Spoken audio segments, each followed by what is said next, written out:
구독자님들 안녕하세요. 채권보이 진행자 이지혜 기자입니다. 자, 오늘은 그 12월 FOMC, 올해 마지막 FOMC였는데요. 전격 분석해드리는 시간 준비를 했습니다. 자, 제 옆에 공동락 대신증권 부장님 나와 계십니다. 어서 오세요. 안녕하세요. 네. 자, 12월 FOMC가 끝이 났습니다. 네, 끝났죠. 예. 이 질문을 드릴게요. 지금 채권의 시대입니까? 오히려 저는 채권 사기가 좋은 시기라고 좀 보고 있고요. 이유를 좀 말씀해 주십시오. 예. 일단 금리가 높아졌죠. 사실은 채권은 금리가 무조건 빠지는 거 상황만 채권장이 랠리라고 보기는 좀 어렵습니다. 왜냐 그러면 채권은 금리가 곧바로 매입했을 때 기대 수익률의 의미를 갖고 있기 때문에 금리가 뛰고 채권 가격이 떨어지니까 부담이 되겠지만 새롭게 진입하시는 분들 입장에서 보게 된다고 하면 오히려 적절하게 매력적인 구간대로 진입하면 오히려 금리가 상승하는 부분들이 채권을 살 수 있는 기회라고 판단이 돼서 저는 채권의 시대가 있지만 우리나라랑 미국이 좀 다르긴 하는데 미국 같은 경우는 꽤 금리가 높아져서 채권 사기에 아주 좋은 기회가 오고 있다. 꽤 나름대로 지금 시기가 좋은 시기라고 판단을 하고 있습니다. 트럼프 2.0 시대, 지금 이제 당선인이고 1월에 취임을 하게 되는데 그러면서 자연스럽게 그 물가 상승, 그러니까 인플레이션에 대한 우려를 하잖아요. 네, 그렇죠. 그런 것도 일정 부분 채권을 사는 데 도움이 될까요? 물가에 대한 부담이 커지니까 당연히 고정금리로 사는 채권은 부담이 되기는 하겠지만 그런 우려들이 채권 가격의 필요 이상으로 녹아 들어가서 금리가 높아지게 된다라고 하면 오히려 매력적일 수도 있는 거거든요. 부장님, 근데 이번 12월 FOMC 참 많은 사람들이 당혹스러워했던 느낌이 있어요. 그렇죠. 생각보다 매파적이었거든요. 네. 어떻게 보셨습니까? 보통 이제 연준의 그 기준금리 결정이라든지 이번 같은 점도표 결정을 하는 시기가 된다고 하면 저희도 그 전에 사전에 시뮬레이션을 해보잖아요. 네. 대체적으로 케이스가 한 3가지 정도를 압축을 하게 되더라고요. 기존에 9월 달에 제시했던 점도표 숫자인 2025년도 기준금리 인하에 대한 횟수 사회를 유지하는 방안, 약간은 이전보다는 좀 호키시하게 전달할 수 있는 방안으로 한 3번 정도 얘기를 했고요. 그거보다 더 높은 수준이 2회였기 때문에 사실은 저희가 봤던 사전 시뮬레이션을 통해서 예측을 했던 기대값과 비교를 해보면 상당히 호키시했다라고 풀이가 가능해 보이고 실제로 시장도 그런 부분들을 상당히 방점을 찍으면서 민감하게 반응을 한 것 같습니다. 그러니까 예상대로 금리는 인하가 됐습니다. 그런데 그거는 누구나 다 좀 어느 정도 예상을 했고 중요했던 거는 점도표. 그렇죠. 내년 금리가 얼마나 더 인하가 될까 이거였었는데요. 한 연간 4회 됐겠지라고 생각했는데 이게 2회로 줄다 보니까 생각보다 기준금리 인하 많이 안 하겠네 이렇게 느꼈다는 거잖아요. 그렇죠. 예, 그런 부분을 좀 보셔야 될 것 같고 그러면서 10년물 국채금리가 4.51%를 돌파했더라고요. 네, 10년 고스란히 갔죠. 네, 금리 그렇죠. 어떻게 보셨습니까? 파월 의장이 기자회견을 할 때 통상적으로는 성명서라든지 금리 결정을 좀 호키시하게 하면 반대로 기자회견 내용이라든지 멘트를 통해서는 약간은 부드럽게 얘기해 주는 게 일반론이었는데 네. 이번엔 둘 다 상당히 호키시했다라고 시장에서 반응한 것 같고 실제로 저도 회견을 들으면서도 보면 멘트 하나마다가 좀 꽂힐 수 있었던 부분들 있었던 것 같습니다. 어떤 멘트가 이렇게 꽂히셨어요? 아주 간당간당하게 금리 인하에 대한 의견들이 조금 더 많았다라고 하는 부분들은 이런 부분들은 금리 인하는 그냥 쉽게 한 거 아니냐라고 시장에서 선생을 했던 거고 사실은 기준금리 인하에 대해서는 특별히 시장의 기대치도 그렇고 결정에 대해서도 보면 논박할 내용들이 없었는데 그 이슈까지도 언급을 해 가시면서 전체적으로는 상당히 호키시한 분위기라든지 약간의 분위기를 좀 조성하는 이런 형태들이 이루어져서 저도 많이 좀 놀랐습니다. 그러니까 어떻게 보면 올해 9월에 B컷 0.5% 그렇죠. 포인트 내렸고 11월 한 차례 내렸고 그리고 이번에 내렸고 네. 이렇게 3차례 내렸다. 3차례 내려서 총 100bp를 내렸는데 예. 이번 FOMC 결과는 사실은 앞선 2번의 금리 인하보다는 꽤 금리를 인하하고도 시장의 반응을 좀 쎄했다. 부담스러웠다. 이렇게 평가를 할 수 있을 것 같습니다. 네. 파월 연준 의장 같은 경우에도 고민이 좀 많을 법합니다. 트럼프 당선인도 신경을 써야 되고 역시나 그렇겠죠. 이게 앞서도 잠시 언급해드렸지만 기껏 잡아놓은 물가가 안 떨어지면 어떡하지 이렇게 생각할 것 같아요. 네네. 일단 그런 부분들 반영을 해서 물가 전망치를 상향 조정을 좀 했습니다. 제가 꼽는 가장 민감한 수치는 내년도 물가 전망치에 대한 상향 조정이거든요. 네. 기존 2.1%에서 2.5%로 상향 조정을 했는데 물가 전망치에 대한 경로가 올해 2024년도는 2.4%를 전망을 했습니다. 이 부분들이 어떻게 보면 금리 인하에 대한 속도 조절이나 시기 조절을 언급했던 단초가 됐던 것 같고요. 당연히 시장도 그 수치를 보면서 민감하게 반응하지 않았겠냐라고 풀이를 하고 있습니다. 네. 그리고 또 하나, 미국 경제는 굉장히 또 탄탄한 거를 입증하잖아요. 네, 경제 그렇죠. 성장률도 올렸더라고요. 네네. 네. 성장률 전망치와 동시에 물가 전망치가 비교적 큰 폭으로 상향 조정되다 보니까 시장에서는 금리 인하가 앞으로 생각보다는 덜 할 수도 있겠구나. 경우에 따라서는 좀 세게 보신 분들 같은 경우는 금리 인하 자체가 꽤 내년도에도 한 번이라도 하겠냐라는 인식들도 꽤 들어온 것 같습니다. 그게 전체적인 시장 금리를 상당히 끌어올리는 요인도 작용했던 것 같고요. 중간중간에 이제 파월 의장 기자회견 멘트가 더해지면서 시장 금리는 시간이 가면 갈수록 레벨이 높아졌고 종가나 마감가도 거의 초기에 비해서 상당히 높아진 형태로 마감을 했습니다. 네. 근데 부장님, 우리가 왜 이번 12월 FOMC에도 좀 이런 부분에 관심이 있으신 분들이라면 한 번쯤 들어봤을 중립금리, 이것도 네. 굉장히 중요했습니다. 네. 여기서 어떻게 나왔냐면 경제 성장에 대해서 더 이상 부가적으로 할 말이 없을 만큼 중립금리 수준에 좀 가까웠다, 이런 얘기가 좀 나왔잖아요. 네네. 쉽게 표현을 해보면 기준금리나 금리를 정할 때 지나치게 경기 부양적이지도 않고 지나치게 경기를 위축시키지도 않은 아주 자연금리, 물가도 그렇게 작하지도 않은 아주 이제 평온한 상태의 금리라고 얘기를 하고 있는 것이고요. 보통 이제 그 관련된 리서치라든지 연구 결과들이 많이 있긴 한데 되게 천차만별입니다. 물론 위원들의 점도표상으로 표시한 롱거런 중립금리이긴 합니다만 매번 FOMC를 할 때마다 매 분기마다 한 번씩 발표를 하고 있기 때문에 시장에서 상당히 주목하는 데이터였기도 하고요.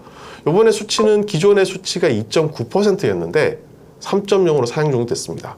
3.0으로 상향 조정됐으니까 나름대로는 수치 자체도 상향 조정됐다라고 볼 수 있을 것 같고요.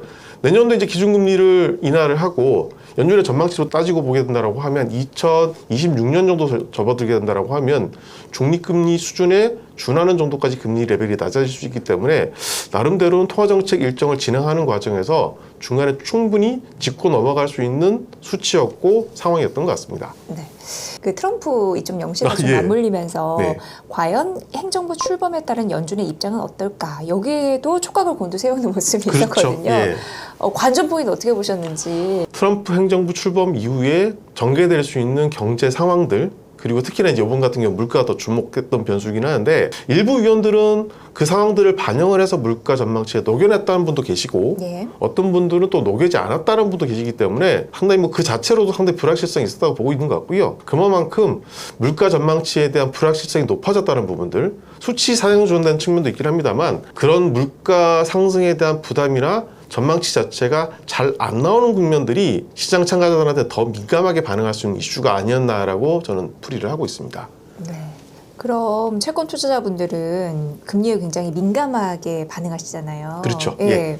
금리도 단기 금리가 있고 장기 금리가 있는데 FOMC 결과 난 이후에 어떤 부분을 초점을 맞춰서 전략을 세우면 좋을지 노하우 좀 알려주세요. 보통 이제 FOMC가 끝나거나 우리나라 금통이 끝나게 된다라고 하면 기자님 항상 여쭤보시잖아요. 단기물 사야 되냐, 장기물 사야 되냐고 하는 부분들인데 지금은 굳이 장기물, 단기물 구분할 필요는 없어 보이고요. 절대적으로 금리 레벨이 많이 좀 높아져 있기 때문에 기대 수익률이라고 얘기할 수 있는 기대치가 어느 정도 세팅이 돼 있으시면 그 수치에 어느 정도 비트를 하거나 부합하게 된다고 하면 저는 지금의 금리 레벨에서는 충분히 채권을 살만한 레벨이라고 평가를 하고 있습니다. 기준금리 인하 일정에 대한 조정으로 통해서 시장금리가 조정을 받았었고 실제로 이번에 트럼프 트레이드라 그러면서 트럼프 대통령이 당선되기 전으로부터 계속해서 시장금리가 많이 뛰었기 때문에 꽤 시장에서는 조정을 받은 상태였고 그 조정을 받은 상태에서 이번 기준금리 결정과 점도표에 대한 방향성 제시가 꽤 금리 상단 테스트, 금리 레벨에 대한 상단 테스트를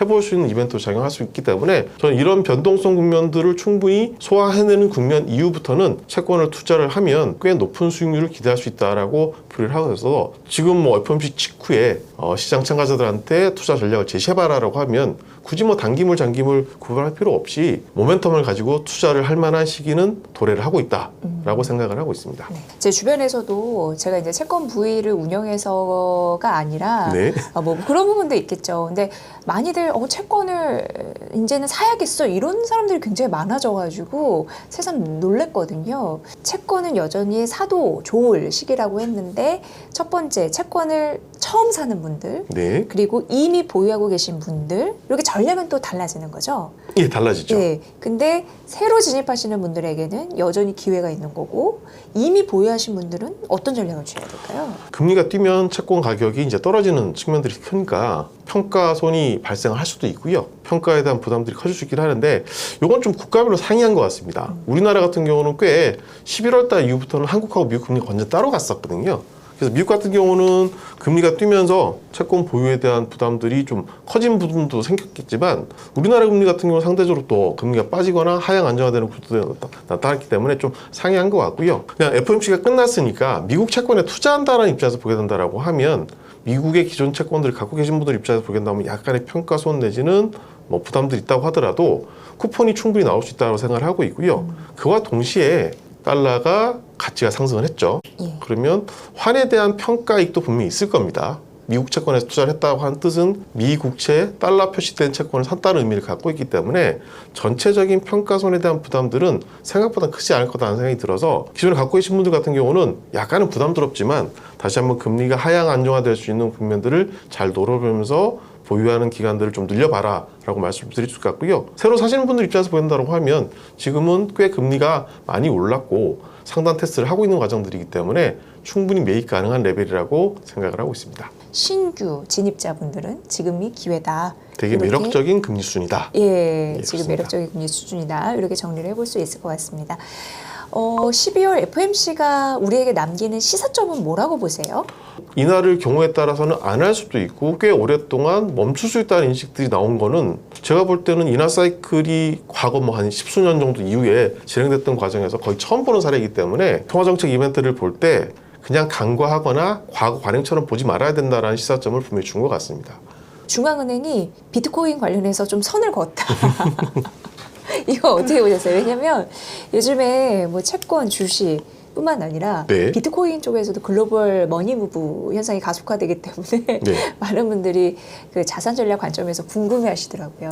답정너였던 것 같아요. 중앙은행 입장에서 봤을 땐 상당히 뭐 자산을 편입을 하거나 산다라고 하면 중앙은행이 이제 본인들의 북에 담는다라고 하면 상당히 보수적으로 볼 수밖에 없는 것이죠. 비트코인 같은 경우는 제가 뭐 가격 체계라든지 움직임에 대한 느낌들은 없긴 합니다만 상당히 변동성이 큰 자산이고 안정성보다는 변동성이나 기대 수익률을 좀 높게 가고 가는 이런 자산이기 때문에 일종의 위험 자산이 되는 측면들이 있어서 기자분이 물어보실 때도 아마 염두에 두신 것 같아요. 중앙은행 입장에서 봤을 때는 그거를 뭐 편입하겠다라는 얘기는 절대 못했을 것 같고 그런 답을 기대하고 말씀을 하셨는데 뭐 시장에서는 비트코인 시장에서는 상당히 민감하게 반응을 하고 계시더라고요. 답이 정해진 상태에서 질문이 나왔었고 답이 나왔었기 때문에 울고 싶을 때 뺨 맞은 격이라고 할까? 예. 아니면 뭐 트럼프 행정부 출범하겠다라고 하는 그 대선 결과 나온 이후부터는 거의 뭐 거침없이 꾸준히 상승을 했지 않습니까? 그렇죠. 그런데 이제 이 멘트가 어느 정도는 조정 내지는 뭐 분위기 반전까지는 아니라고 하더라도 최소한도 가격이 지나치게 한 방향으로 가게 된다라고 하면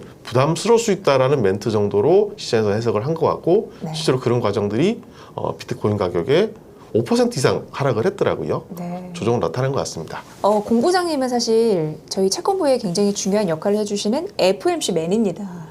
저희가 1월부터 이제 올해도 쭉 같이 해왔는데 세월이 너무 빠른 게 이제 12월 FOMC 다 끝났잖아요. 네. 연말 이제 마무리 2주 정도 해야 되고 내년 신년 맞아야 되는데 채권 시장 앞으로 뭘 주목해서 보면 좋을지. 차별점이 있는 금리 인하 사이클인 거로 생각을 하고 있고 실제로 그런 부분들을 어느 정도 워닝을 해가면서 금리 인하에 대한 속도 조절이라든지 방향성에 대해서 약간은 고민을 해야 되겠다라는 화두를 던져놨기 때문에 과거만큼 일방적인 금리 인하 베팅 그리고 그 인하 베팅에 편승한 채권 매수라고 하는 부분들은 약간은 좀 달리해서 봐야 되지 않겠느냐. 내년도 채권 시장을 보는 입장에서 보겠다고 하면 분명히 인하 사이클은 지속되긴 할 텐데 과거에 봤던 그 틀에 입각을 해서 채권을 무조건 매수해라 이런 부분들보다는 국면별로 봤을 때 매수할 수 있는 시기들을 조율할 필요 있다는 부분들은 상당히 이번 FOMC가 내년도 장을 볼 수 있는 시사점을 줬다라고 생각을 하고 있습니다. 네.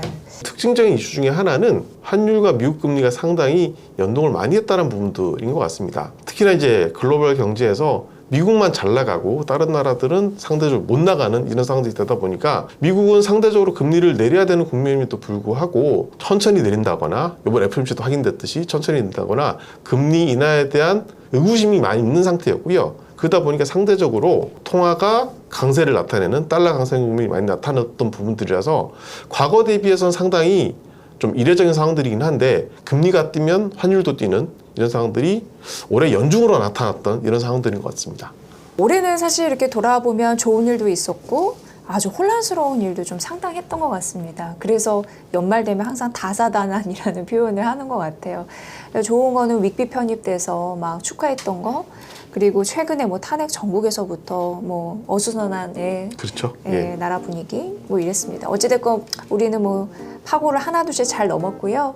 연말 따뜻하게 보내셨으면 좋겠고 내년도 희망찬 새해에 또 우리 공부장님을 모실 것을 채찌님들에게 말씀드리도록 하겠습니다. 올 한해 수고 많으셨고요.